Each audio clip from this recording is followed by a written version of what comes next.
The iron chains that bound Rebecca Zimmerman's wrists clinked with each desperate breath she took, the sound echoing through the dusty street of Rawlins, Wyoming, as she stood on the auction block in the sweltering heat of July 1878. The man who had once cradled her as a baby, who had taught her to read from his worn Bible, now stood 20 feet away counting silver coins with trembling hands while his daughter became payment for gambling debts he could never repay. Rebecca's dark brown hair hung in tangled waves around her face, and her worn calico dress bore the stains of tears and the red dust of Wyoming territory. At 19 years old, she had imagined many futures for herself, but being sold like livestock by her own father had never crossed her mind.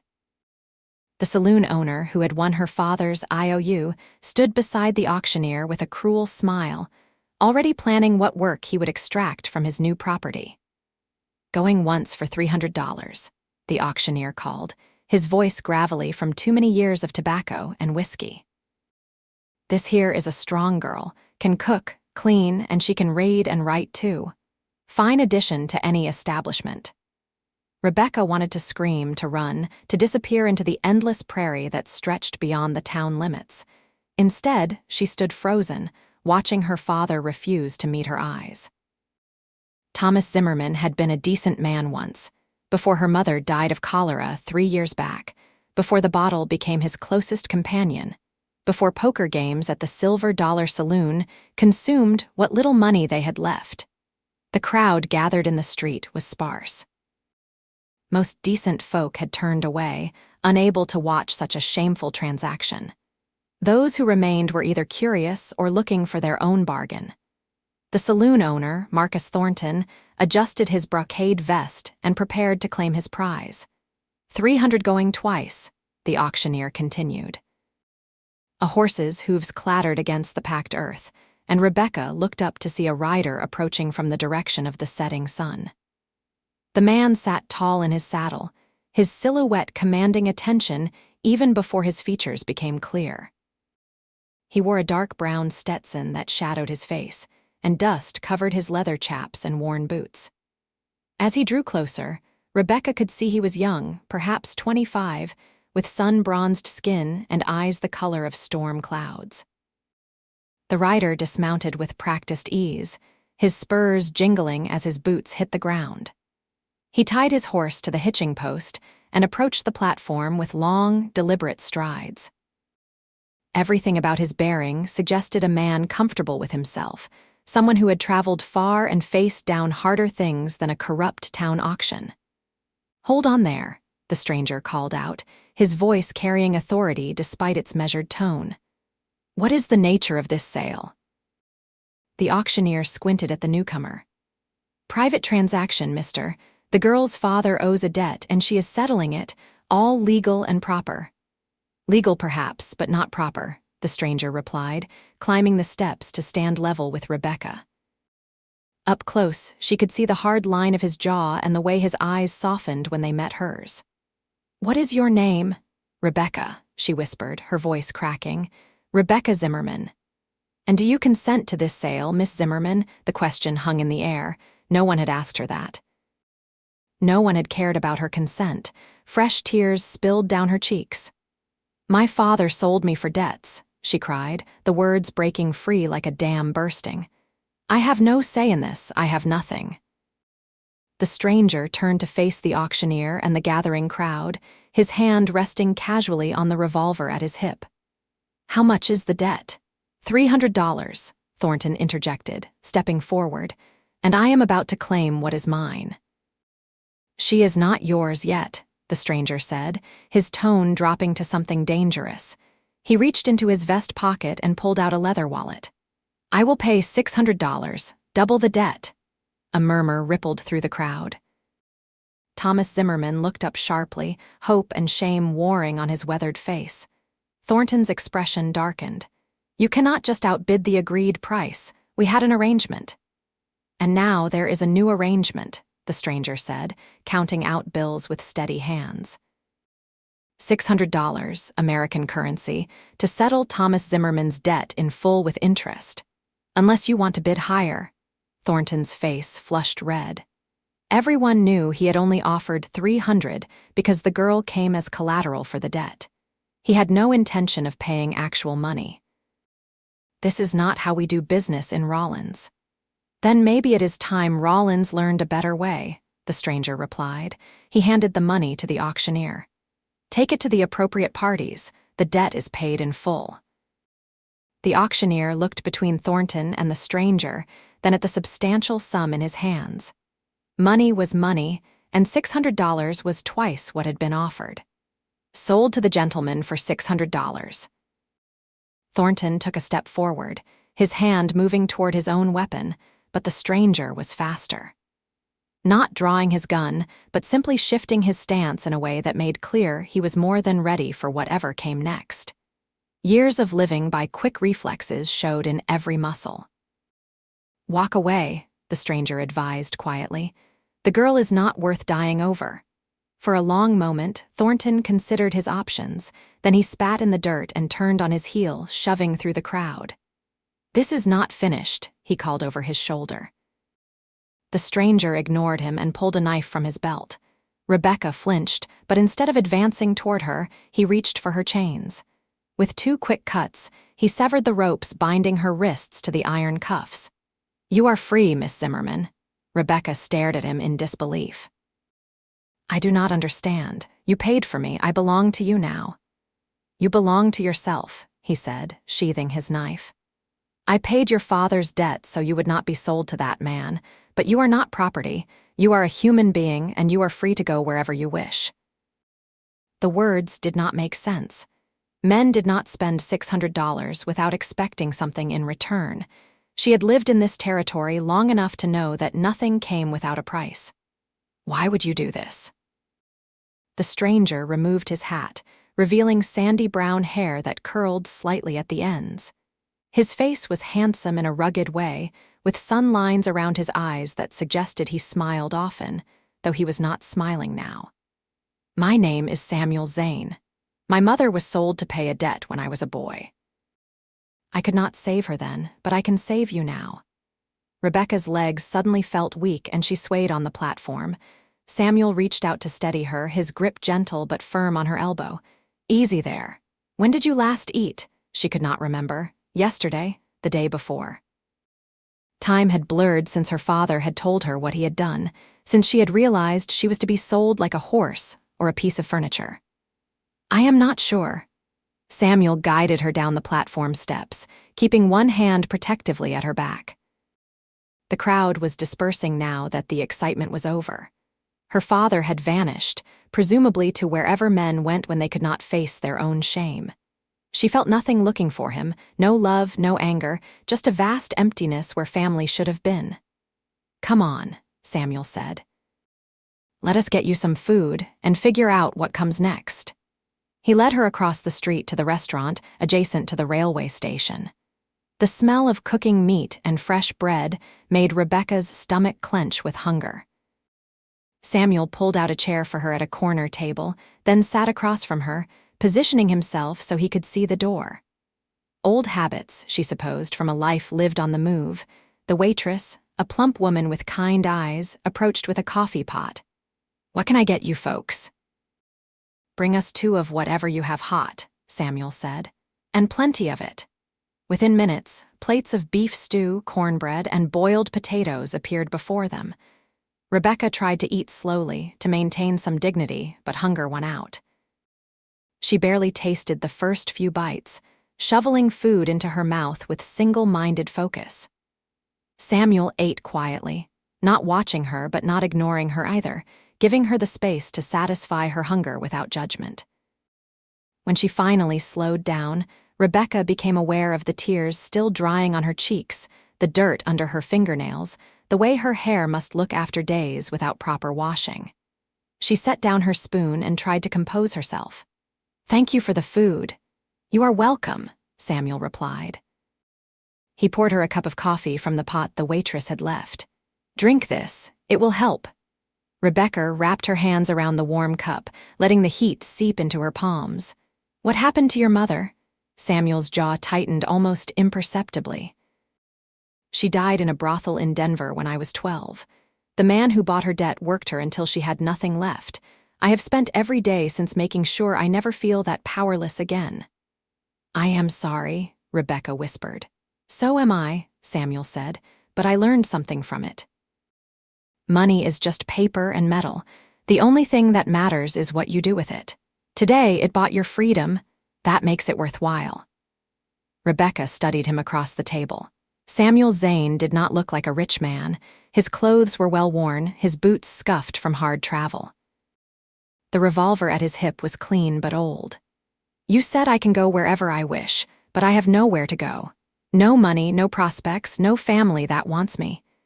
"You could stay in Rawlins," Samuel suggested, though his tone indicated he did not think much of that option. "Find work as a seamstress or a cook. And run into Marcus Thornton every day." Rebecca shook her head. "He will not forget this. Men like him do not take humiliation well." Samuel nodded slowly. "You are right about that, which is why I am leaving town tomorrow at first light. I was only passing through on my way to my ranch in Montana territory.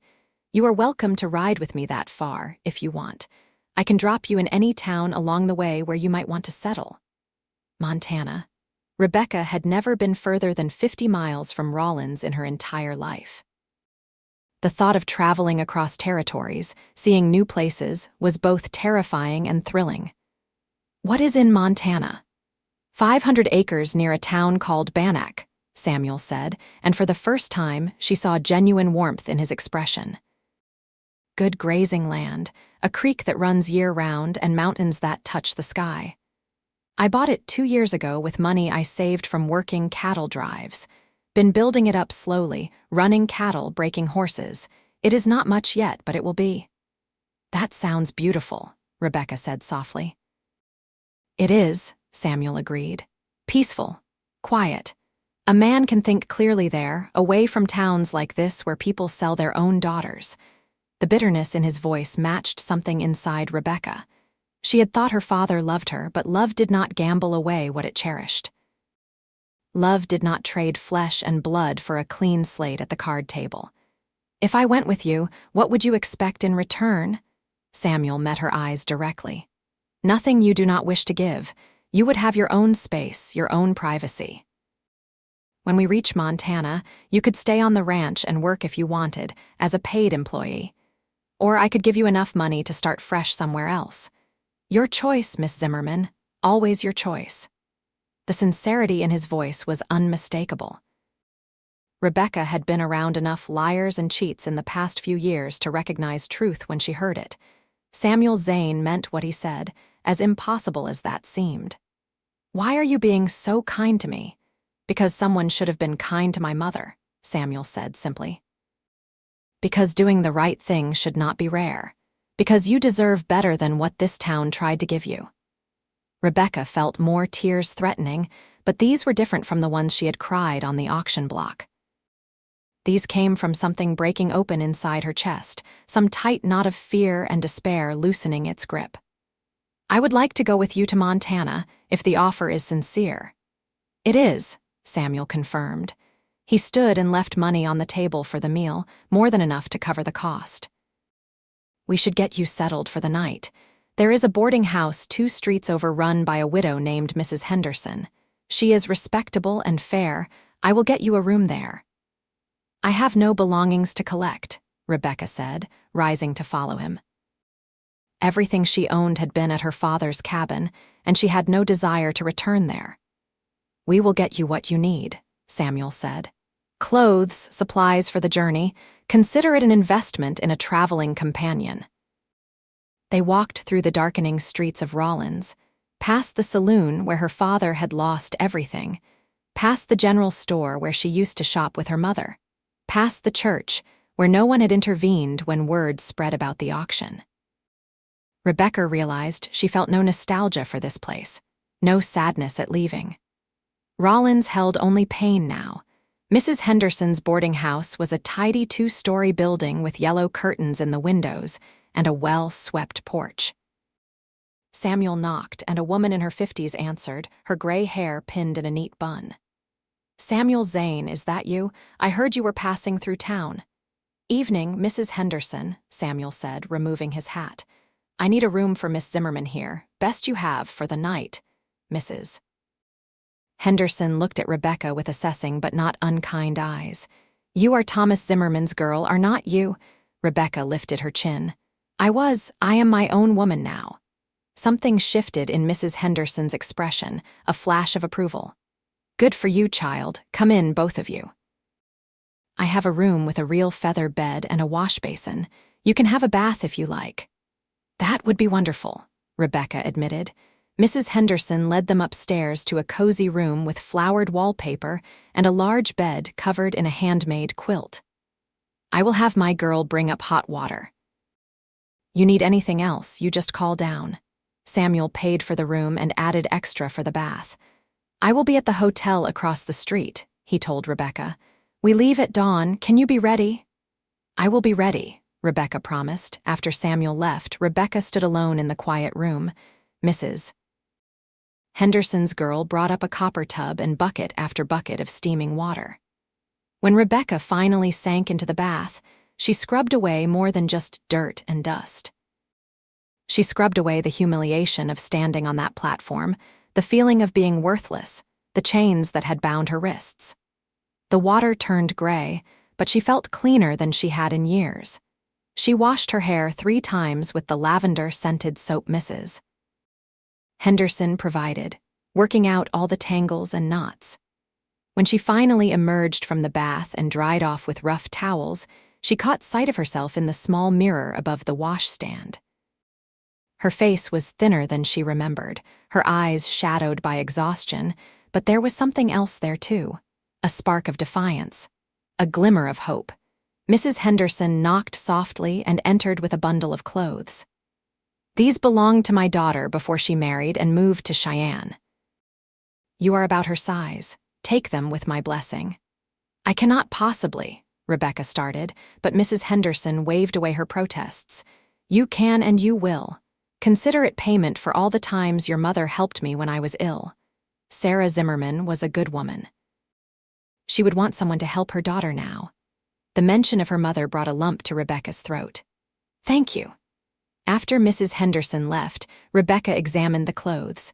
A practical brown traveling dress, a lighter blouse, a warm shawl, and undergarments that looked barely worn. She dressed in a nightgown and climbed into the feather bed, expecting to lie awake for hours replaying the day's events. Instead, she fell asleep almost immediately, her exhausted body finally feeling safe enough to rest. She dreamed of mountains touching the sky. The next morning, Rebecca woke before dawn to find more supplies outside her door, a small leather satchel, a canteen, and a note in Mrs. Henderson's handwriting. "For the journey. God bless you, child." Rebecca dressed quickly in the traveling outfit, braided her now clean hair, and packed her few belongings. When she came downstairs, Samuel was waiting in the front room, his saddlebags already packed. He looked up when she entered, and she saw approval in his eyes. "You look rested," he said. "I feel almost human again," Rebecca replied. They walked to the livery stable where Samuel's horse waited along with a second mount, a gentle-looking mare with a glossy chestnut coat. "I bought her this morning," Samuel explained.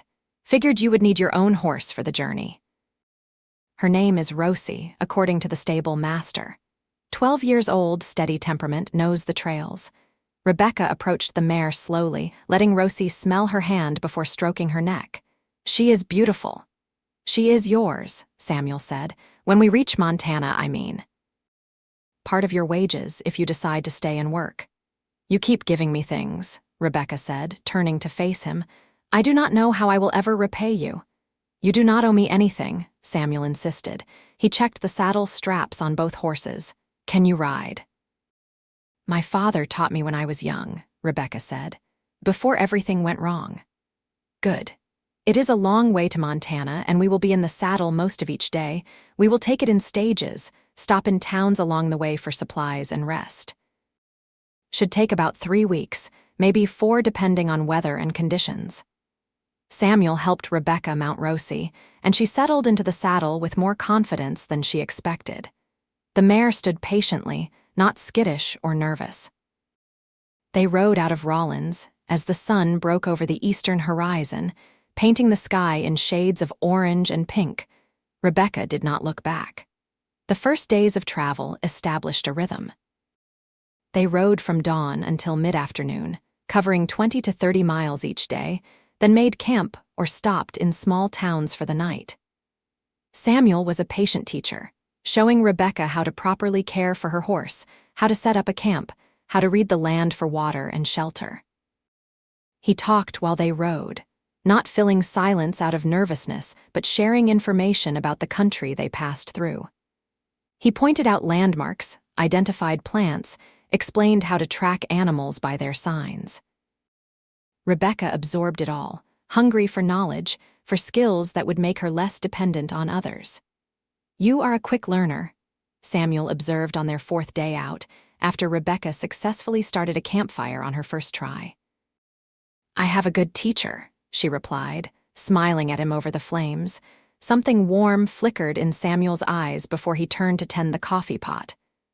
Rebecca found herself studying him when he was not looking, noticing small details. The careful way he moved, economical and precise. The gentleness with which he handled the horses. The fact that he always positioned himself between her and any potential threat, whether it was rough-looking travelers on the trail or drunks in town saloons. He never crowded her, never made her feel uncomfortable or pressured. In the evenings, he would lay out his bedroll on one side of the fire and hers on the other, maintaining a respectful distance. When they stayed in boarding houses, he always secured separate rooms. His word was good. He expected nothing from her except her company on the trail. And Rebecca found she genuinely enjoyed his company. Samuel had traveled extensively, working cattle drives from Texas to Kansas, trying his hand at mining in Colorado, serving briefly as a deputy in a small New Mexico town. He told stories well, with humor and self-deprecation, never boasting or exaggerating. "Why did you finally settle on ranching?" Rebecca asked one evening as they camped beside a creek in eastern Wyoming territory. Samuel poked at the fire with a stick, his expression thoughtful. "I got tired of moving, tired of living out of saddlebags and never having a place that was truly mine. My mother used to talk about having a home someday, somewhere peaceful where she could plant a garden and watch the seasons change. She never got that chance. I figured I would build it for her memory." "That is beautiful," Rebecca said softly. "It is also practical," Samuel added with a slight grin. "Ranching is hard work, but it is honest work. I am my own boss, answer to no one but the cattle and the weather. After years of taking orders and moving where others told me to go, that freedom is worth more than gold." "I have never had freedom," Rebecca admitted. "Growing up, I belonged to my parents. Then my mother died, and I belonged to my father's grief and his decline. Then he sold me. I have always been something owned." Samuel looked at her across the dancing flames. "Not anymore. You are free now, Rebecca. Truly free. That might feel strange at first, even frightening, but I promise you it is worth the uncertainty." They crossed into Montana territory on a morning when the air smelled like pine and approaching rain. The landscape began to change, growing more rugged, with dense forests replacing the open prairie. Mountains rose in the distance, their peaks still capped with snow even in late summer. "It is so different here," Rebecca breathed, twisting in her saddle to take it all in. "Wait until you see the ranch," Samuel said, and she heard pride in his voice. "We are still about a week out, but the land only gets more beautiful from here." That night, they stayed in a small town called Red Lodge. The hotel was clean and the food decent. After dinner, they sat in the small parlor area, and Samuel spread out a map on the table between them. "We are here," he said, pointing to a mark on the worn paper. "The ranch is here, about 15 miles southwest of Bannack. Tomorrow we will head through this pass, then follow the valley north. Should be at the ranch by this time next week, assuming we do not hit any trouble." Rebecca studied the map, tracing the route with her finger. She had never been particularly good with maps, but Samuel's patient explanations helped her understand the terrain. "What is Bannack like?" "Small but growing," Samuel said. "Used to be a gold mining town, but most of the easy gold is gone now. These days, it is more of a supply center for ranches and farms in the area. Has a general store, a blacksmith, a church, a school, normal small-town things." "A school?" Rebecca perked up at that. "Do they need teachers?" Samuel looked at her with interest. "I do not know." "Why, is that something you would want to do?" "Maybe," Rebecca said. "I liked learning when I was young. My mother taught me to read and write and do figures. Then later the school teacher in Rawlins let me borrow books. I always thought it would be nice to teach others, especially children who might not otherwise get the chance." "You should ask when we get there," Samuel encouraged. "If they do not need a teacher, they might know of other towns nearby that do. Teachers are always in demand out here."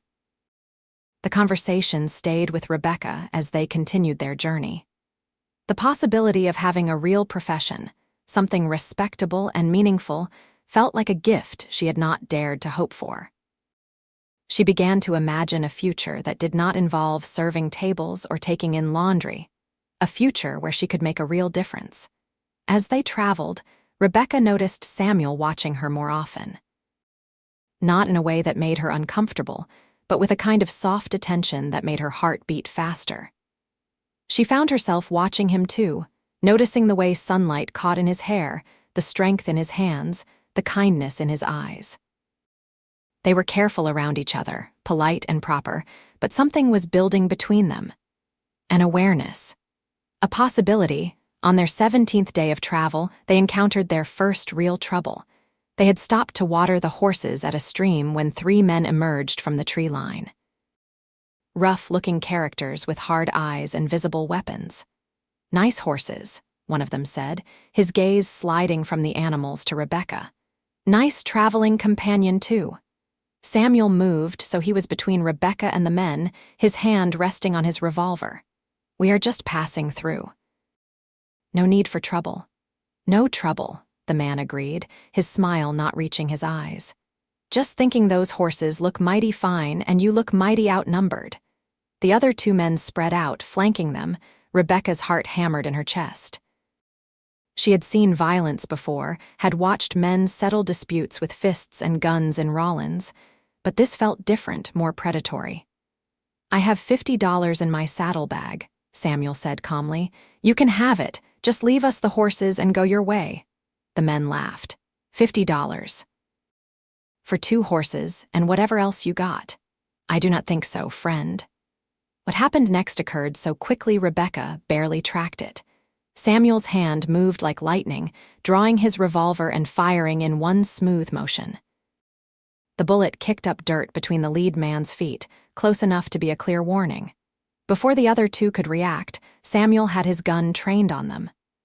"The next shot will not miss," Samuel said, his voice deadly calm. "Take the $50 or take nothing. Your choice, but choose fast." The 3 men exchanged glances. They were armed, but Samuel had the drop on them, and his steady hand suggested he knew how to use that revolver. After a tense moment, the lead man held up his hands. "Easy there, friend. We will take the 50 and go." Samuel gestured to Rebecca. "Get the money from my left saddlebag." Rebecca's hands shook as she retrieved the small leather pouch. She tossed it to the ground between them and the men. The lead man picked it up, counted quickly, and nodded. "Pleasure doing business." They backed away into the trees and disappeared. Samuel kept his gun drawn for a full minute after they left, listening intently. Only when he was satisfied they were truly gone did he holster his weapon. "Are you all right?" he asked, turning to Rebecca. She nodded, though she felt shaky. "That was frightening." "I know," Samuel said. "I am sorry you had to see that. Usually, we would not run into that kind of trouble, but desperate men do desperate things." He checked the horses, making sure they were not spooked. "We should move on, put some distance between us and them, just in case they decide to follow." They rode hard for the next several hours, not stopping until they were well clear of that area. That night, Samuel kept watch while Rebecca tried to sleep, though her nerves made rest difficult. She kept replaying the confrontation in her mind, the casual violence in those men's eyes, the steadiness of Samuel's response. "You saved us," she said quietly into the darkness. Samuel's voice came from where he sat by the fire. "I did what needed doing. I would not let anyone hurt you, Rebecca." "I hope you know that." She did know it, could feel it in her bones. Samuel Zane was a good man, perhaps the first truly good man she had known since her father's transformation. The realization filled her with a warmth that had nothing to do with the campfire. The remaining days of travel passed without incident. The country grew even more beautiful as they approached Bannack, with rolling valleys and streams that sparkled in the sunlight. Samuel pointed out his property line when they reached it, a fence post marking the beginning of 500 acres of possibility. "Everything from here to that ridge," he said, gesturing at the distant mountains, "and from that creek to that stand of cottonwoods. It is not the biggest spread, but it is mine." The ranch house came into view an hour later, and Rebecca felt her breath catch. It was not large or fancy, just a solid log cabin with a stone chimney and a covered porch, but it sat in the most beautiful spot she had ever seen. Behind it rose mountains still dusted with snow. Before it stretched a valley with green grass and wildflowers. A creek ran nearby, its music audible even from a distance. "Samuel," she breathed. "It is perfect." He smiled, genuine pleasure lighting his face. "Welcome to your new home, at least for as long as you want to stay." They dismounted, and Samuel showed her around. There was a barn for the horses, a chicken coop that needed repair, a vegetable garden that had gone wild in his absence. The house itself was simple but well built, with a main room that served as kitchen and living area, a separate bedroom, and a small loft accessed by a ladder. "You can have the bedroom," Samuel said. "I will sleep in the loft. There is a basin for washing, and the creek is good for bathing if you do not mind cold water. I have been planning to build a bathhouse, but that is a project for next summer." Rebecca walked through the space, touching the hand-hewn table, the iron stove, the bookshelf that held a surprising number of volumes. "You have books." "I like to read," Samuel said, almost defensively. "Is that strange?" "No," Rebecca assured him. "It is wonderful. I love reading too." Over the next weeks, they fell into a comfortable routine. Samuel tended the cattle and horses, repaired fences, and hunted for meat. Rebecca cleaned the neglected house, coaxed the garden back to life, and learned to cook on the wood stove. They worked together to fix the chicken coop and were rewarded when a neighbor sold them 6 laying hens. The neighbor, an older rancher named Pete Sullivan who owned the spread to the east, came by regularly to check on them. He was gruff but kind, clearly protective of Samuel. "You did right, bringing a woman out here," Pete told Samuel one day when he thought Rebecca could not hear. "A man needs a helpmeet on a ranch. Place gets lonely without someone to talk to." Rebecca did not correct Pete's assumption that she and Samuel were married or engaged. It seemed simpler to let him think what he wanted. Besides, she was beginning to realize her feelings for Samuel went far beyond gratitude. She noticed the way her heart lifted when he came in from the fields, dusty and tired, but always greeting her with a smile. She found excuses to stand close to him, to brush against his arm when reaching for something, to meet his eyes across the dinner table. And she caught him watching her with an intensity that made her skin warm. One evening, about 6 weeks after their arrival, they sat on the porch watching the sun set behind the mountains. The air smelled of pine and wood smoke. Crickets sang in the grass. "I wrote to the school in Bannack," Rebecca said. "They need a teacher starting in the fall term. The last one married and moved away." "That is wonderful," Samuel said. "Are you going to take the position?" "I want to," Rebecca admitted. "But it would mean staying here at least through the school year. I do not want to presume." Samuel turned to look at her, his expression serious. "Rebecca, you are welcome to stay as long as you want, forever if that is what you choose. I thought you understood that." "I do," she said. "But things have been so good here, so comfortable. I do not want to complicate that." "How would you complicate it?" Rebecca drew a deep breath. gathering her courage. "Because I am falling in love with you, Samuel Zane, and if you do not feel the same way, then staying here is going to become very difficult." The words hung in the air between them. Samuel was very still, his eyes searching her face in the fading light. Then slowly, carefully, he reached over and took her hand. "I bought you that horse the morning we left Rawlins, already half in love with you. These past weeks, living with you, watching you laugh and work and bring life to this place, I have fallen completely." Relief and joy flooded through Rebecca. "Truly, truly," Samuel confirmed. He raised her hand to his lips and kissed her knuckles gently. "I have been trying to be patient, to give you time to heal and figure out what you wanted. I did not want to pressure you after everything you had been through." "I appreciate that," Rebecca said. "But I know what I want now. I want this. I want you. I want to build a life here together." Samuel stood and pulled her to her feet, his hands gentle on her arms. "Are you certain? There is no rush. We have all the time in the world." "I am certain," Rebecca said. She reached up and cupped his face with her hand, feeling the rough stubble of his jaw. "I have never been more certain of anything." He kissed her then, soft and sweet and full of promise. Rebecca melted into him, wrapping her arms around his neck, feeling the strength of his embrace. The kiss deepened, and she felt heat bloom through her body, a longing she had never experienced before. When they finally pulled apart, both breathing hard, Samuel rested his forehead against hers. "I want to do this right. Court you properly, marry you with a preacher and witnesses." "Will you let me do that?" "Yes," Rebecca whispered. "Yes to all of it." They were married 6 weeks later in the small church in Bannack. Pete Sullivan stood up as Samuel's witness, and the storekeeper's wife stood up for Rebecca. It was a simple ceremony with no fancy dress or elaborate decorations. But Rebecca had never felt more beautiful or more loved than when Samuel slipped a simple gold band on her finger and promised to cherish her all his days. The wedding night was tender and sweet. Samuel was patient with Rebecca's inexperience, taking time to make sure she felt safe and loved. They lay together afterward in the big bed, Rebecca's head on Samuel's chest, listening to his heartbeat. "I never imagined I could be this happy," she confessed. Samuel kissed the top of her head. "Neither did I. You have given me everything I did not know I was missing." Rebecca started teaching at the Bannack School that fall. She had 8 students ranging in age from 6 to 14, children of ranchers and townspeople. She loved the work, loved seeing young minds light up with understanding, loved knowing she was making a difference in their lives. Samuel's ranch continued to grow. With Rebecca's help managing the accounts and planning, they were able to expand the herd and improve the property.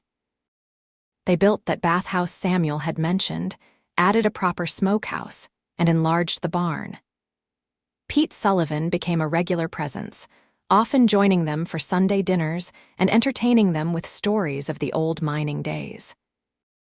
Winter came hard that first year, with snow piling high and temperatures dropping below 0.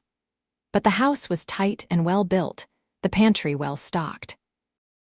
Rebecca and Samuel spent long evenings by the fire, reading aloud to each other, playing cards, making love beneath heavy quilts while wind howled outside. "Tell me about your mother," Rebecca asked one snowy night. Samuel was quiet for a long moment, his arm around her shoulders. "Her name was Catherine. She had blonde hair and blue eyes and the kindest smile I have ever seen. She used to sing while she worked, old songs from her childhood in Ohio. After my father died in a mining accident, she tried to keep us afloat, but the debts were too much. The man she owed sold her to a brothel keeper in Denver. She made them promise I could stay in school, use what little money she earned for my education. She died when I was 12, but she made sure I had a chance. She would be so proud of you," Rebecca said, tears in her eyes. "I hope so," Samuel replied. "I think she would have loved you. You have that same strength she had, that determination to keep going no matter what life throws at you." Spring brought new life to the ranch. The cattle had survived the winter well, and several cows delivered healthy calves. Rebecca's garden flourished under her care, providing vegetables that supplemented their meat-heavy diet. She continued teaching, her reputation growing as parents saw how much their children learned under her instruction. It was in early summer, almost a year after they had married, that Rebecca realized she was pregnant. She suspected it for weeks before she was certain, noticing the way her body changed, the morning queasiness, the tenderness in her breasts. Finally, she rode into Bannack and confirmed her suspicions with the doctor's wife, who had midwife training. She told Samuel that evening while they were finishing dinner. He had been talking about needing to mend the north fence, and she interrupted him mid-sentence. "Samuel, I am going to have a baby." He froze, his fork halfway to his mouth. "What? A baby?" Rebecca repeated, smiling at his shocked expression. "I am pregnant. The midwife confirmed it today. She thinks I am about 3 months along, so the baby should come in late January or early February." Samuel set down his fork carefully, as if afraid he might drop it. Then a smile broke across his face, so wide and joyful it made Rebecca's heart soar. He jumped up from his chair and swept her into his arms, spinning her around the kitchen. "We are having a baby. Careful," Rebecca laughed. "You will make me sick." He set her down gently, his hands on her shoulders, his eyes bright. "Are you well? Is everything all right? What do you need?" "I am fine," Rebecca assured him. "I will need to stop teaching once I start showing too much, but that will not be for a few months yet. And we should probably think about making the loft into a proper nursery." "I will build a cradle," Samuel said, already planning. "And we will need blankets and diapers and clothes. I will ride into Bannack tomorrow and order supplies." Rebecca caught his hand and squeezed it. "We have time." "But Samuel, are you happy about this?" He pulled her close, wrapping his arms around her. "Happy does not begin to cover it. You have given me everything, Rebecca. A home, a purpose, love, and now a child. I am the luckiest man alive." The pregnancy progressed smoothly. Rebecca's students were delighted when she told them about the baby, and several of the older girls immediately volunteered to help with childcare when the time came. She taught through December, then handed her classes over to a temporary replacement hired from Virginia City. Samuel was attentive to the point of being overprotective. He would not let her lift anything heavy, insisted she rest every afternoon, and worried constantly about her health. Pete Sullivan found it hilarious and teased Samuel mercilessly about being a mother hen.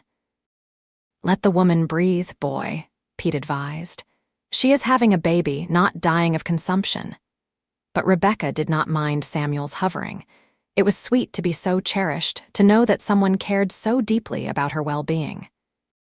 She spent her days preparing for the baby, sewing tiny clothes, organizing the nursery that Samuel had built in the loft, and daydreaming about what their child would be like.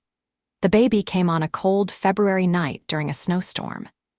The midwife barely made it through the drifts in time. The labor was long and difficult, and there were moments when Samuel paced the main room in terror, listening to Rebecca's cries from the bedroom. But finally, just before dawn, a baby's wail pierced the air. The midwife emerged with a smile. "You have a son, Mr. Zane. Strong and healthy, with a good set of lungs." Samuel rushed into the bedroom to find Rebecca exhausted but radiant, cradling a tiny bundle wrapped in blankets. "Look at him," she whispered. "Look at what we made." Samuel knelt beside the bed and gazed at his son's scrunched-up red face. "He is perfect. You are perfect. Thank you, Rebecca. Thank you for this gift." They named him Thomas after Rebecca's father, not because the man deserved the honor, but because Rebecca wanted to reclaim something good from her past. Thomas Samuel Zane, called Tommy from the day he drew his first breath. Tommy thrived from the start, a happy baby with Samuel's gray eyes and Rebecca's dark hair. He brought joy and chaos to the ranch in equal measure. Samuel was a devoted father, walking the floor at night when Tommy fussed, talking to his son during feeding times, showing him the ranch even before Tommy could understand what he was seeing. Rebecca returned to teaching when Tommy was 6 months old, bringing him to school with her. The students adored having a baby in the classroom and fought over who got to hold him during breaks. Tommy seemed to enjoy the attention, gurgling happily while surrounded by adoring children. The years rolled by in a steady rhythm of seasons and growth. The ranch prospered as Samuel's reputation for quality cattle spread. They hired a young hand named Jake to help with the workload. Tommy grew into a bright, energetic toddler who followed his father everywhere, mimicking Samuel's walk and speech patterns. When Tommy was 3, Rebecca discovered she was pregnant again. This time the pregnancy was easier, and she delivered a daughter on a bright morning in May. They named her Catherine Rose, Kathy for short, after Samuel's mother. Kathy was different from Tommy from the start, quieter and more observant where her brother was loud and active. She had Samuel's serious expression and Rebecca's love of learning. By the time she was 2, she would sit contentedly for hours looking at picture books while Tommy ran wild outside. Pete Sullivan remained a constant in their lives, becoming an honorary grandfather to the children. He taught Tommy to ride and told Kathy stories about the gold rush days. When Pete died quietly in his sleep at age 74, they buried him on the ranch he had loved, and Rebecca cried as hard as Samuel did. Rebecca continued teaching for 10 years before deciding to focus entirely on the ranch and her family. By then, she had taught nearly every child in the area, and her former students would stop her in town to tell her how much her lessons had meant to them. Tommy grew into a young man who loved the ranch as much as his father did. At 18, he was already talking about expanding the operation, maybe running sheep in addition to cattle. Kathy, 16 and beautiful, had her heart set on becoming a teacher like her mother. She would be starting at the normal school in Helena that fall. Samuel and Rebecca stood on their porch one evening, watching the sunset paint the mountains gold and purple, their arms around each other's waists. Tommy was out checking fences, and Kathy was inside reading. The peace of the moment was profound. "Do you ever think about that day in Rawlins?" Rebecca asked softly. "Sometimes," Samuel admitted. "Mostly I think about how close I came to riding past that town entirely. I almost skipped it, was planning to camp outside town to save money, but something made me ride in." "Fate," Rebecca suggested. "Love," Samuel corrected. He turned to face her, his hand cupping her cheek. 22 years had passed since that auction block, and they had both aged. Rebecca's dark hair showed threads of silver, and fine lines creased the corners of Samuel's eyes. But when he looked at her, she still felt like that 19-year-old girl whose life had been transformed by an act of kindness. "I would do it again," Samuel said. "Pay 1,000 times more if that was what it took to find you. You gave me everything," Rebecca said. "Freedom, love, a family, a home. You gave me a life I never dreamed possible." "We gave it to each other," Samuel replied. He kissed her softly, a kiss that held decades of love and partnership, and I would not change a single moment. That fall, they took Kathy to Helena and settled her into the normal school. She cried when they left, excited but nervous about being on her own for the first time. Rebecca cried too, mourning the loss of her little girl while celebrating the woman she had become.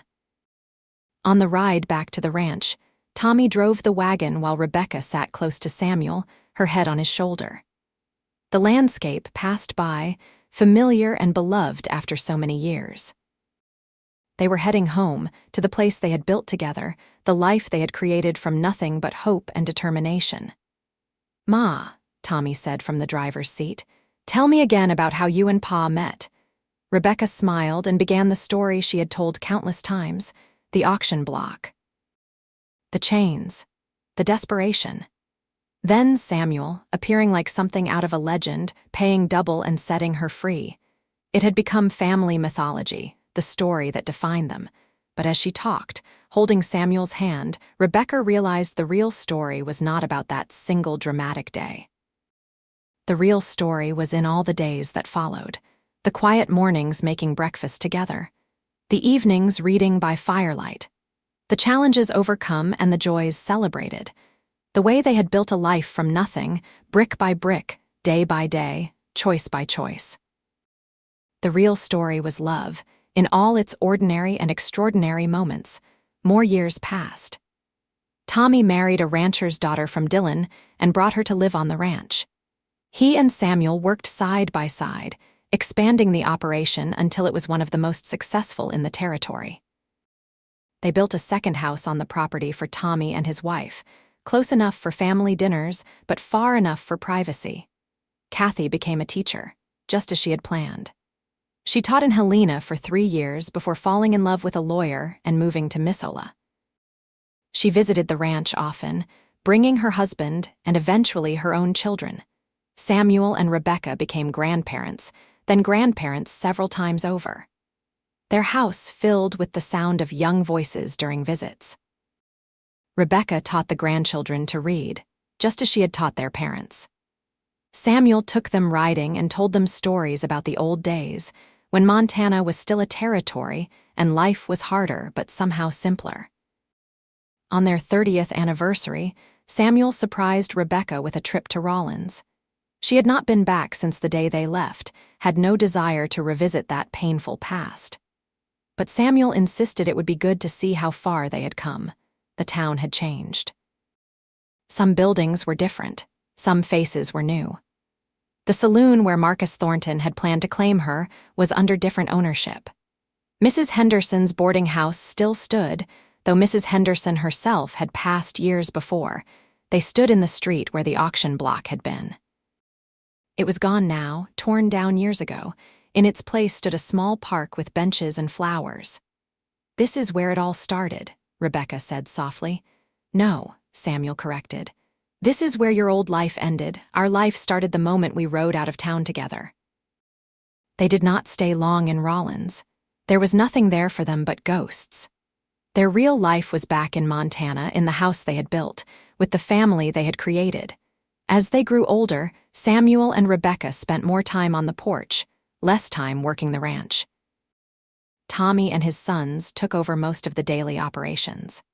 But Samuel still rode out to check fences every morning, and Rebecca still tended her garden, though she moved slower than she once had. They talked often about the journey that had brought them together, marveling at how one man's cruelty and another man's kindness had set in motion everything that followed. Rebecca sometimes wondered what had become of her father. She had heard years ago that he had drunk himself to death in some town in Colorado. She felt sadness for the man he had been before grief destroyed him, but no regret for the distance between them. Samuel's health began to fail when he was 68. Nothing dramatic, just the slow decline of a body that had worked hard for decades. He struggled with breathing on cold days, tired more easily. But his mind remained sharp, and his love for Rebecca never wavered. On a warm afternoon in September, Samuel was sitting on the porch when his heart simply stopped. He was holding Rebecca's hand, watching their great-grandchildren play in the yard. One moment he squeezed her fingers, the next his hand went limp. Rebecca cried out, bringing Tommy running. But Samuel was gone, his face peaceful, his suffering over. The doctor said it was as gentle a passing as anyone could hope for, a good death after a good life. The funeral drew people from across Montana. Former neighbors, business partners, friends Samuel had made over 40 years of ranching. They buried him on the property he had loved, with a simple stone that read, "Samuel Zane, beloved husband, father, grandfather. He set others free." Rebecca mourned deeply, but without despair. She had been blessed with 43 years of marriage to a good man. She had children and grandchildren who loved her. She had a life rich with meaning and purpose. Samuel would not want her to waste her remaining time in endless grief. She lived for 7 more years, surrounded by family, still sharp and engaged with the world. She taught her great-grandchildren to read, presided over family dinners, and told stories about the old days until everyone knew them by heart. One night, she went to sleep in the bed she had shared with Samuel and did not wake up. She was 75 years old. Her children found her in the morning, peaceful and still, her hand resting on Samuel's pillow. They buried her next to Samuel, her stone reading, "Rebecca Zane, beloved wife, mother, grandmother, teacher." She lived free. The ranch remained in the family, passed down through generations. The story of Samuel and Rebecca became legend, told and retold until it took on mythic qualities. But at its heart, it remained simple. A man saw a woman who needed help and helped her. A woman saw a man worth loving and loved him. Together they built something lasting. Years turned into decades, decades into a century. The ranch evolved with the times but never lost its essential character. The great-great-grandchildren of Samuel and Rebecca still worked the land, still told the story of the auction block and the cowboy who paid double for freedom. On the spot where the house once stood, before it was eventually replaced by something larger and more modern, someone planted 2 trees, an oak and an aspen, their branches intertwining as they grew. The trees stood as a living monument to a love that began in the worst of circumstances and flourished into the best of lives. They stood as proof that kindness matters, that freedom has value beyond price, that love can heal even the deepest wounds. They stood as a reminder that sometimes the most important choice we make is simply to do the right thing, even when we do not know what will come of it. Samuel and Rebecca's story lived on, not because it was extraordinary, but because it was true. It was the story of 2 people who found each other when they most needed finding, who chose each other every day, who built a life of meaning and purpose from the ashes of despair. It was a love story, pure and simple, set against the wild beauty of Montana territory in a time when the West was still being tamed. It was about freedom and choice, about second chances and new beginnings, about the power of one person to change another's entire world. And it all started on a dusty street in Rawlins, Wyoming, when a cowboy heard a young woman cry, "My father sold me for debts," and decided to do something about it. The end.